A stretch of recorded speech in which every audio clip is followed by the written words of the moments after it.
오늘 우리가 공부하려고 하는 열왕기서는 이스라엘 나라의 열왕들의 역사를 선지자의 입장에서 기록한 역사의 말씀인 것입니다. 이스라엘 열왕들의 순종과 불순종이 어떤 결과를 가져왔는가를 여실히 보여줌으로써 하나님의 말씀에 대한 순종과 불순종이 오늘날 우리의 인생의 삶에 어떤 영향을 미치는가를 열왕기서가 보여주고 있는 것입니다. 특별히 오늘 우리가 공부하는 열왕기 하의 말씀은 하나님의 언약을 버리고 멸망과 심판을 향해 달리는 이스라엘과 유다의 배교를 적나라하게 기술하는 가운데 특별히 선지자 엘리야와 그의 제자 엘리사의 일대기를 오늘 이 열왕기 하의 말씀이 기록하고 있는 것입니다.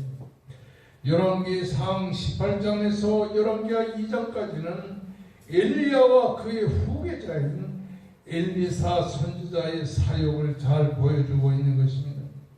엘리야는 갈멜 산상에서 바알의 선지자 450명을 대상으로 통쾌한 승리를 하였음에도 불구하고 세상은 크게 바뀌지 않고 도리어 아합의 부인인 이세벨의 위협에 직면하게 되자 엘리야는 큰 낙담과 좌절에 빠져 호렙산으로 도망을 치게 되었습니다. 하나님은 선지자를 통해 지칠 대로 지친 엘리야의 심신을 회복하고 그러는 중에 이렇게 말합니다. 엘리야야, 네가 어찌하여 여기에 있느냐. 이로 인하여 엘리야는 낭만과 좌절의 자리에서 다시금 회복하게 되는 역사를 본문의 말씀이 기록하고 있는 것입니다. 엘리야와 같은 위대한 하나님의 선지자도 쓰러질 수 있다는 사실, 한 세대를 주물럭거리던 위대한 사람도, 하나님의 백성으로서 살아가는데 유능한 사람도 쓰러질 수 있다고 하는 것을 우리가 이 엘리야를 통해서 배우게 되는 것입니다. 아멘. 오늘 우리도 낙담과 좌절에 빠질 때가 있는데 이 낙담과 좌절은 우리 인생의 마지막이 아니라 바로 다시 일어설 수 있는 기회이기도 하다는 것을 우리가 배우게 되는 것입니다. 아멘. 엘리야는 갈멜 산상에서 위대한 하나님의 역사를 이루었음에도 불구하고 아녀자에 불과한 이세벨에게 위협을 당하자 밀려오는 낙담과 공포에 빠졌습니다. 그는 지금까지 일신상의 모든 노력이 무의미해 보였습니다. 그래서 하나님의 뜻이 무엇인가를 절박하고 절망적인 무릎을 안고 하나님의 산 호렙에 도피를 했습니다.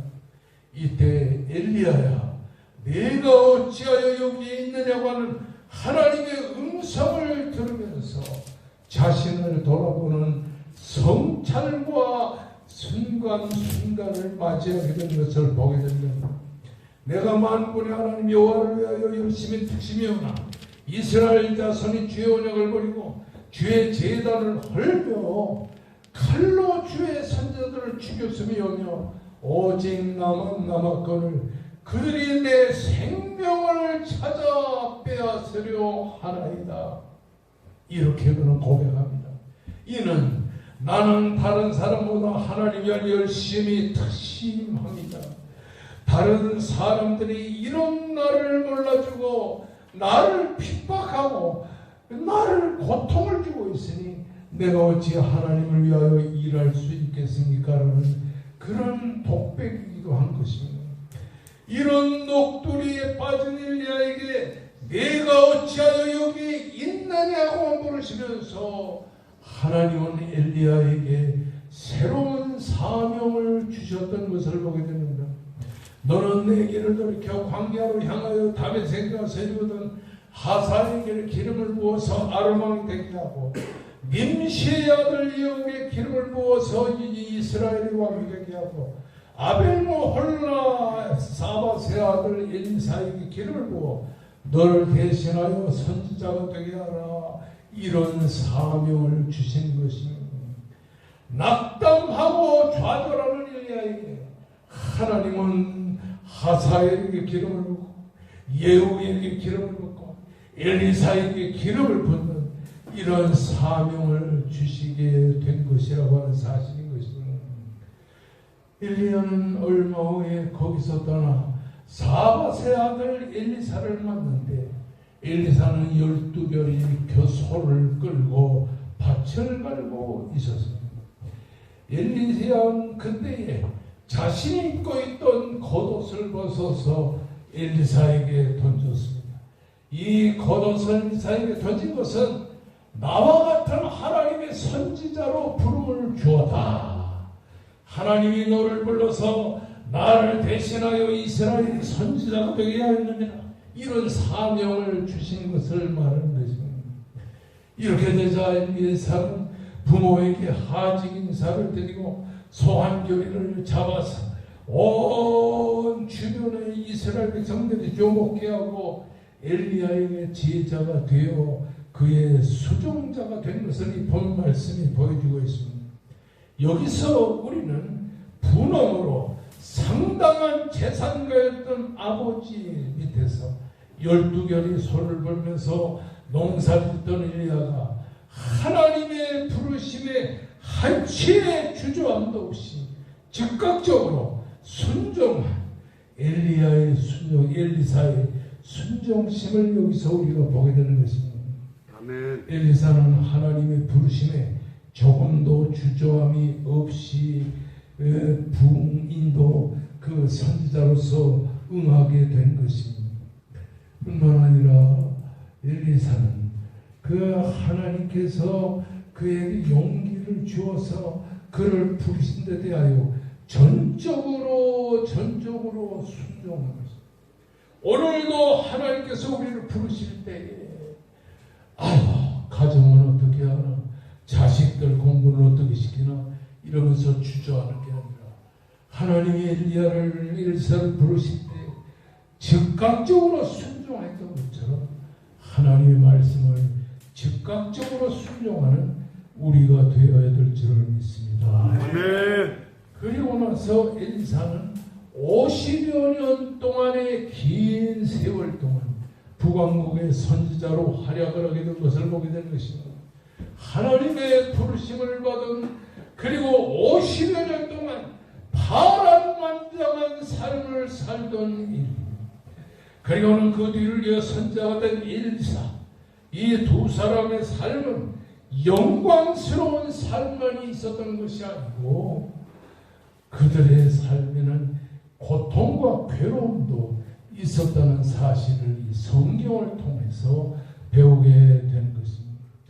하나님의 하늘에 불을 내려 이스라엘에 하나님이 계신 것을 증거할 때도 있었고, 죽은 사르와 과부의 아들을 살리는 생명의 역사를 일으키던 때도 있었지만은 때로는 낙담하고 좌절하는 순간도 엘리야에게 있었던 것을 보게 되는 것입니다. 하나님은 그런 엘리야를 부르시었습니다. 그리고 열왕기하 2장 말씀에는 여호와께서 회리 바람으로 엘리야를 하늘로 올리고자 할 때에 그렇게 기록이 되어 나오는 것을 보게 되는 것입니다. 엘리야는 위대한 능력의 종이었습니다. 사르와 과부의 죽은 아들을 살리는 능력자였으니 갈멜산 제단에 하늘에 불을 내리면서 이스라엘의 하나님이 참 하나님이라는 사실을 증거하던 능력의 종이기도 했던 것입니다. 그러나 엘리야는 만년 위대한 능력자는 아니었습니다. 전도서 기자가 말한 것처럼 범사의 기한이 있고 천하의 만사가 다 때가 있나니 날 때가 있고 죽을 때가 있으며 심을 때가 있고 심은 것을 뽑을 때가 있듯이 사람은 누구나 다 때가 있다고 하는 사실인 것입니다. 아멘. 엘리야의 때는 하나님께서 회리바람으로 그를 하늘로 올리고자 한 그 순간까지가 엘리야가 하나님을 위해서 일할 때였다고 하는 사실입니다.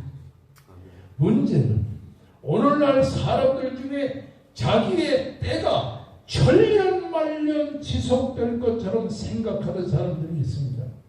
그렇지 않습니다. 날 때가 있으면 죽을 때가 있고 심을 때가 있으면 심은 것을 뽑을 때가 있듯이 하나님께서 나를 자기의 사명자로 세워 선용하는 때가 있다고 하는 사실. 그러므로 우리는 하나님이 우리를 세우신 때에 최선을 다해서 하나님의 사역을 감당해야 될 줄을 믿습니다. 아멘. 우리 목회자도 그래요. 목회를 하면서 나이를 점점 먹어갈 때가 되면 노숙해집니다. 설교도 깊어지고 은혜도 깊어지고 노숙해집니다. 그런데 그런 입장에서 젊은 목사들을 보면 경험도 부족하고 모든 것이 뭔가 그런 시대가 됩니다. 그런데 하나님께서는 젊은 목사를 세우시고 노숙한 늙은 목사를 은퇴케 하시고 원로로 만드시고 이렇게 하신다고 하는 사실인 것이죠. 근데 처음에는 그것을 잘 몰랐는데 생각하니까 하나님에게는 때가 있구나 이런 생각을 하게 되는 것입니다. 아멘. 엘리야 가는 세대였습니다. 엘리사 오는 세대였습니다. 여러분 엘리야는 자신의 최후가 점점 임박한 것을 알고 있었습니다. 바로 이때 엘리야와 엘리사가 길갈에서 나와가지고서 스승 엘리야는 제자 엘리사와 함께 길을 가면서 이렇게 말했습니다. 너는 여기 머물라. 여호와께서 나를 베델로 보내시느니라. 이렇게 말합니다. 이 엘리야가 엘리사에게 너는 여기 길갈에 머물라. 여호와께서 나를 베델로 인도하시느니라. 그렇게 말씀하신 것입니다. 여러분, 그러고 나서 이 엘리야가 다시 엘리사에게 말합니다. 이 베델에서 너는 여기 머물라. 여호와께서 나를 여리고로 보내시느니라. 이렇게 또 말을 하는 것입니다. 여러분 오늘 이 말씀 중에 2절과 4절과 6절에 세 번이나 이렇게 말합니다. 따라하십시다. 여호와께서 나를 베델로 보내시느니라. 베델로 보내시느니라. 여호와께서 나를 여리고로 보내시느니라. 여호와께서 나를 요단으로 보내시느니라. 이렇게 세 번이나 말씀하시고 나서 엘리야는 요단에서 요단을 건너서 자기의 겉옷을 가지고서 이렇게 휘를 말아가지고서 이 엘리야는 요단강물을 치니까 요단강물이 쫙 하고 갈라지면서 마른 땅이 보이게 되어 그 길을 건너는 것을 보게 되는 것입니다. 이 말씀에처럼 엘리야는 자신의 갈 길을 알고 갔습니다. 여호와께서 나를 베델로 보내시느냐, 여호와께서 나를 이 여리고로 보내시느냐, 여호와께서 나를 요단으로 보내시느냐. 엘리야는 하나님께서 가라는 그 길만 갔다고 하는 사실인 것입니다. 하나님이 하라고 하는 그 일만을 감당했다고 하는 사실인 것입니다. 하나님의 사람 엘리야는 자신의 자의대로 가고 싶은 대로 가고 하고 싶은 대로 하지를 않았습니다. 하나님께서 가라는 대로 가고 하나님이 하라는 대로 했다고 합니다. 우리 목회자도 그렇고 우리 성도도 하나님이 가라는 대로 가고 하나님이 하라는 대로 해야 될 줄을 믿습니다. 아멘. 그러면서 엘리야가 엘리사에게 말합니다. 너는 여기 머물라. 너는 길갈에 머물라. 너는 베델에 머물라. 너는 여리고에 머물라. 이렇게 말씀했습니다. 여러분, 이 길갈은 이스라엘의 중북부 지방에 있고 길갈은 그 남쪽에 있습니다. 그리고 길갈에서 여리고로 동쪽으로 갑니다. 그리고 여리고에서 요단강을 건너서 요단강 건너편으로 건너가게 된 것. 이것이 의미하는 것이 무엇일까? 길갈은 이스라엘 백성들을 이끌고 가나안으로 들어온 하나님의 사람 여호수아가 온 이스라엘의 남자들을 할례를 행했어. 일주일 내내 고통 중에 있다가 할례를 마치고 옛 것을 끊어버리는 할례를 통하여 새 사람 이스라엘인데 온 이스라엘 백성들이 그 길갈에서 나와가지고 여리고로 향하여 진군한다는 것입니다. 길갈은 한마디로 말하여 애굽의 수치가 지나갔다. 그러므로 너는 길갈에 머무르라는 말은 지난날의 죄를 청산하고 지난날의 잘못을 청산하고 이제 새 사람으로 이 세상을 사는 것을 만족스럽게 여기라고 하는 말이기도 하는 것입니다. 아멘. 그리고 베델은 뭡니까? 베델은 하나님의 집이라고 하는 것입니다. 우리가 창세기 28장 말씀을 보면 야곱은 그 베델에서 하나님의 집을 지으리라는 하나님의 음성을 들으면서 그 베델에서 야곱은 하나님을 향하여 간절히 기도. 그리고는 바단 아람으로 가기 전에 하나님의 베델에서 이 야곱을 축복하시는 것입니다. 그러니까 베델에 머물라고 하는 이 엘리야의 말은 어떤 의미냐면 너는 하나님의 축복을 받고 하나님의 은혜를 받은 것으로 만족하며 살라고 하는 그런 의미도 있다고 하는 사실인 것입니다. 아멘. 그리고 여리고는 뭡니까? 하나님의 사람 여호수아가 온 이스라엘 백성들을 거느리고 하루에 한 바퀴씩 이 여리고를 돌고 마지막 날에는 7바퀴를 돌면서 야 하고 소리치니까 여리고가 무너지고 하나님의 역사가 강력하게 있습니다. 그러므로 너는 여리고에 머물라고 하는 말은 하나님의 은혜로 축복받고 승리한 인생의 삶의 승리에 만족하라고 하는 하나님의 말씀이기도 한 것입니다. 아멘. 그러나 이런 엘리야의 권고의 말을 들으면서도 엘리사는 이렇게 말합니다. 여호와께서 살아계심과 당신의 영혼이 살아있음을 두고 맹세하노니 내가 당신을 떠나지 아니하겠나이다. 이렇게 소리를 들었습니다. 여러분, 여호와께서 살아계심과 당신의 영혼이 살아있음을 두고 맹세하노니 이 말은 이스라엘 백성들은 자신의 맹세나 말이 신실하고 확증한 것을 강조할 때 이런 표현을 쓰고 있다고 하는 사실인 거죠. 내가 당신을 떠나지 아니하겠나이다. 그렇습니다.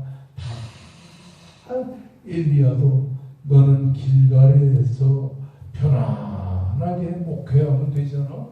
너는 베델에서 편안하게 목회하면 되잖아. 나같이 고생하며 목회하는 건 안 좋아. 너는 베델에 머물러. 그 당시 이스라엘 나라에는 베델과 여리고에 하나님의 선지생들을 양육하는 신학교가 있었습니다. 그러므로 엘리야는 엘리사에게 말합니다. 너는 신학교의 총장이나 하면서 편안하게 사는 것, 그것처럼 만족하면 좋지 않아? 그런 말입니다. 그러나 엘리사는 그러지 않았어요. 여호와의 사심과 살아계심과 당신의 영혼이 살아있음을 두고 맹세합니다. 나는 정말로 하나님과 상대방의 전인격과 전존재를 근것으로 여호와 하나님이 당신의 살아있는 것이 확실한 것처럼 나는 주님의 이름과 당신의 이름을 걸고 맹세합니다. 나는 당신을 따라가겠나요?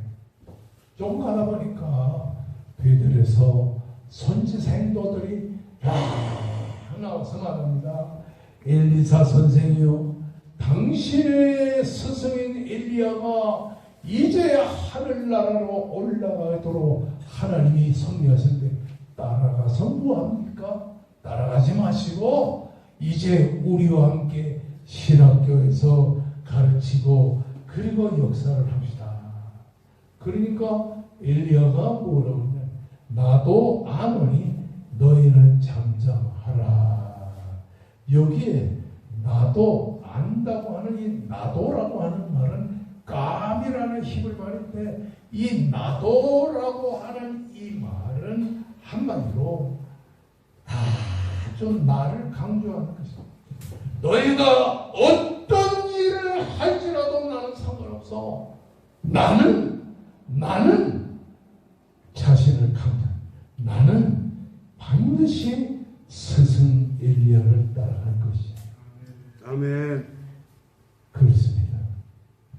엘리야의 신앙의 고백 속에서 우리가 배우게 되는 것은 무엇입니까? 하나님의 종인 엘리야를 따라서 엘리야가 하늘나라로 불말과 불병을 타고 올라가는 마지막 순간까지 나는 누가 모르 하나님의 종 엘리야를 따라가겠습니다. 여기서 우리는 엘리야의 직관적인 그 고백을 생각해 볼 수가 있는 것입니다. 엘리야가 자기의 겉옷을 가지고 요단강을 가로로 요단강으로 건너갔을 때 엘리사도 요단강을 따라 건너갔습니다. 그러니까 엘리야가 이렇게 말합니다. 내가 네게 어떻게 할 줄을 구하라. 나를 내게서 데려감을 당하기 전에 내가 네게 어떻게 할 줄을 구하라. 마지막으로 그렇게 말하니까 엘리사가 말합니다. 당신의 성령이 하시는 역사가 갑절이나 내게 있기를 원하나이다. 당신의 성령의 두 몫이 내게 임하기를 원하나이다. 여기 갑절이라고 하는 것은 그 엘리야가 받은 성령 충만의 갑절을 의미하는 것이 아니고 선지자의 능력을 마다들에게 분깃을 강조하는 장자의 두 몫을 의미하는 것인데, 아멘. 한마디로 오늘날 성령의 하시는 역사가 갑절이나 있기를 원하나이다. 이 말은 스승 엘리야를 향해서 성령의 충만을 받도록 도와주십시오. 아멘. 여러분, 여기서 우리가 생각해야 될 것이 무엇이냐? 이는 엘리사는 돈을 구한 것이 아니에요. 명예를 구한 것이 아니에요. 권력을 구한 것이 아니에요. 당신의 성령의 갑절을 주옵소서. 성령의 충만을 주옵소서. 이렇게 부르짖어 기도했다고 하는 사실인 것입니다.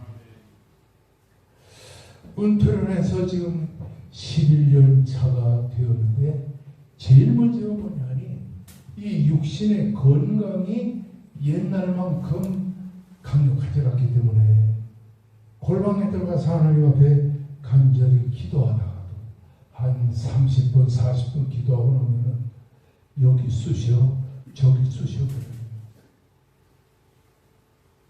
그래서 하나님 앞에 성령의 충만을 받고 싶은데 몇십 분 동안 간절히 기도하다 보면 허리도 쑤시고 고관절도 쑤시고 그래서 나는 하나님이 늙은 목사를 제끼고 젊은 목사를 세우는 이유가 거기에 있다고 생각합니다. 여러분, 엘리사를 보십시오. 당신의 성령의 영감에 갑주를 주옵소서. 성령 충만한 역사를 베풀어 주소서. 이렇게 엘리사가 하나님 앞에 간절히 기도합니다. 우리 성도들은 목회자나 성도나를 원론하고 성령의 충만을 받아야 될 줄을 믿습니다. 아멘. 돈이나 권력이나 세상의 명예나 이런 것들은 다 떠나가고 맙니다. 우리는 성령의 충만을 받고 엘리사와 엘리야처럼 세상을 살아야 될 줄을 믿습니다. 아멘. 그런데 오늘 23절에서 24절을 말씀 보면 이 작은 아이들이 나와서 이제 엘리야가 하늘나라로 승천하고 나서 이 요단강을 건너온 이 하나님 사람 엘리사를 보니까 뭐라고 했나요? 대머리요 대머리요 올라가라. 대머리요 올라가라. 아마 그때 엘리사의 머리가 대머리였던 것 같아요. 그런데 이 대머리는 주로 이스라엘 사람들 중에 어떤 사람이 대머리가 되냐니 문둥병에 걸린 사람들이 대머리가 되는 것입니다. 그리고는 하나님께서 내리시는 문둥병의 질병으로 말미암아 대머리가 됩니다. 그리고는 대머리는 그 당시에 천민의 백성을 의미하기도 합니다. 그런데 하늘나라로 올라간 엘리야를 보면서 하나님, 엘리야 스승님이 하늘로 올라갔으니 이제 나에게 성령의 충만을 주시옵소서라고 하여 성령 충만을 받은 엘리사를 향하여 대머리여, 너는 한마디로 문둥병자의 대머리 같지 않느냐? 너는 하나님이 내리는 징벌로 대머리가 된 것이 아니냐? 너는 나약하고 천박한 사람이 아니냐고 비웃었습니다. 여기에 소년들, 작은 아이들은 한마디로 12살에서 15살, 그러니까 초등학교 6학년에서 중학교 2학년 사이에 그런 어린애들인데요. 그 어린애들이 그 하나님의 종인 엘리사를 그렇게 무시하는, 그러더니 갑자기 그 숲풀에서 암컷 2마리가 나와가지고서 그렇게 엘리사를 비난하는 그 소년들을 42명을 잡아서 찢어버렸어요. 그러니까 온 이스라엘 사람들이 엘리사가 하나님의 종인 것을 인정하게 되었습니다. 한마디로 하나님의 능력을 받고 하나님의 말씀을 의지하고 사는 하나님의 종에게는 영적인 권위가 있다고 하는 사실을 우리들에게 보여주고 있는 것입니다. 아멘.